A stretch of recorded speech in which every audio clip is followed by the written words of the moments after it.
Smart Ideas avec Juliette Lachenal, bonjour. Bonjour. Bienvenue, vous êtes la cofondatrice de PEP Psy, que vous l'avez créé en 2019 avec votre mari Timothée Lachenal. Avec quelle idée? C'était quoi le point de départ? Alors le point de départ, c'était que j'ai travaillé pendant une dizaine d'années en Angleterre et je recevais des patients dans mon cabinet. Et très souvent, il y a la problématique du travail qui revenait. Et que les personnes venaient avec tout un bagage, notamment parce que c'était compliqué au travail. D'accord. Et donc, il m'a semblé bon de passer de l'autre côté de la barrière pour faire plus de prévention dans les entreprises au départ. Je suis psychologue, effectivement, psychologue. Merci.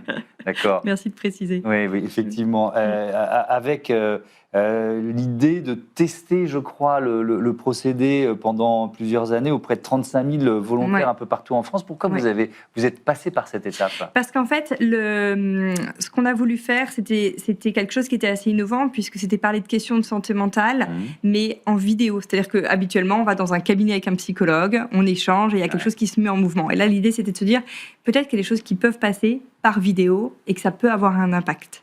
Et donc, en fait, on a créé des programmes vidéo sur beaucoup de thématiques, comme l'épuisement professionnel ou parental, comme pour gagner en sérénité, avec des experts de haut niveau, et on les a testés sur 35 000 personnes. Et alors, aujourd'hui, vous proposez quoi? Quel type de service? Alors, aujourd'hui, on accompagne les entreprises à améliorer leur performance sociale.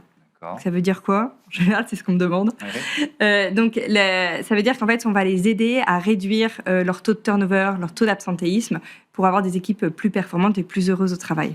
Avec une prise de conscience. Il y a différents éléments. On a vu passer ça cette semaine.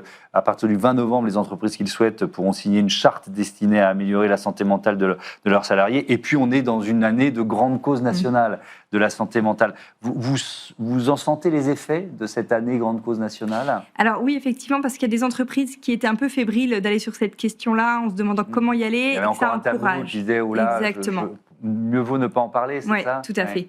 Et donc là, ça les encourage en disant, en fait, l'État en parle aussi, allons-y nous aussi.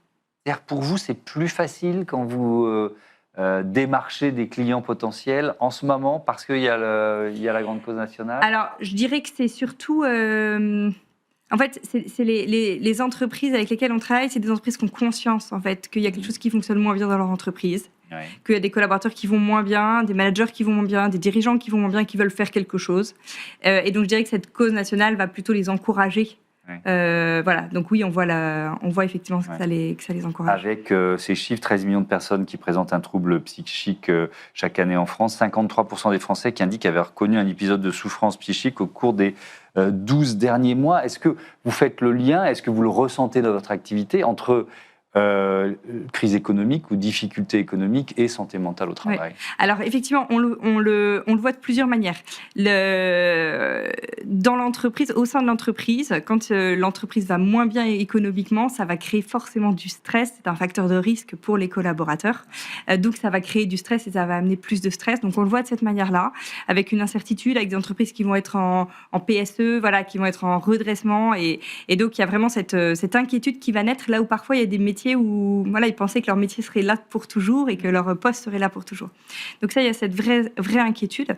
Et nous, ce qu'on voit aussi, c'est qu'il y a des entreprises qui étaient en forte croissance, avant qu'il y ait des difficultés économiques, qui étaient en forte croissance, qui étaient portées par la croissance. Et donc oui, il y avait des problématiques au niveau des collaborateurs, de certains managers, mais finalement, c'était presque gommé par cette croissance. On pouvait recruter facilement, il y avait les chiffres d'affaires continuaient. Là où aujourd'hui, en fait, comme cette croissance, elle ralentit, voire elle s'arrête complètement parfois, les problématiques humaines vont ressortir davantage. Il y a eu évidemment un effet crise Covid dans cette prise de conscience. Dans d'autres, je pense au télétravail, on est plutôt en train de revenir en arrière au modèle précédent. Ce n'est pas le cas pour votre activité et pour la prise de conscience des enjeux de santé mentale, d'après vous? Il n'y aura pas de retour en arrière? Non, parce qu'en fait, la prise de conscience, je dirais, c'est un petit peu comme les EPI. La première fois qu'on s'est dit, en fait, il faut qu'on mette des casques de protection dans les entreprises, il faut qu'on mette des chaussures, tout le monde a pris les premiers entrepreneurs qui ont travaillé là-dedans pour des fous, en se disant, non, ça, on va y passer, et c'est pas pour les vrais ouvriers, n'en ont pas besoin.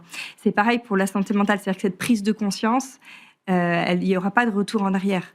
Là où il peut y avoir des retours en arrière, c'est sur, en fait, comment on va améliorer la santé mentale. Il y a des choses qui vont sans doute sembler gadgets, on va se dire ça n'a pas d'impact, donc on ne le fait pas, et d'autres choses qui vont avoir plus d'impact. Et on va mettre le paquet sur ce qui fonctionne. Merci beaucoup Juliette Lachenal, bon vent à Pep Psy. Voilà, c'est la fin de ce Smart Impact. Merci à toutes et à tous de votre fidélité à Be Smart for Change. Je vous dis à demain.